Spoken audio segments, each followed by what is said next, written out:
Watch how this professor shocked the entire class. The professor picked up several large rocks and carefully placed them into the jar until it could hold no more. He then asked the class, "Is the jar full?" The students nodded, yes. Then he picked up a bucket of small pebbles and poured them into the jar. The pebbles rolled into the empty spaces between the rocks. Then he shook the jar gently. Again, he asked, "Is the jar full now?" This time, some students hesitated. But most still answered, yes. He grabbed a bucket of sand and slowly poured it into the jar. The sand slipped into every tiny gap the rocks and pebbles had left behind. The professor asked again, "Is the jar full?" The entire class shouted, yes. The professor picked up a pitcher of water and poured it into the jar.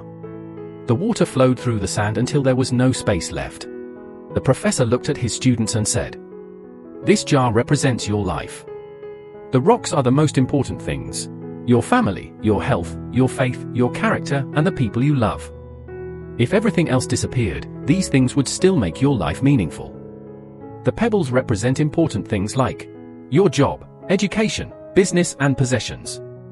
The sand represents the small things, arguments, gossip, social media, and daily distractions.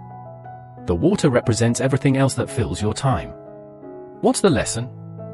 Time is limited. You cannot fit everything into life, so choose wisely what deserves your attention." If you enjoyed this story, don't forget to like and subscribe and share it with your friends.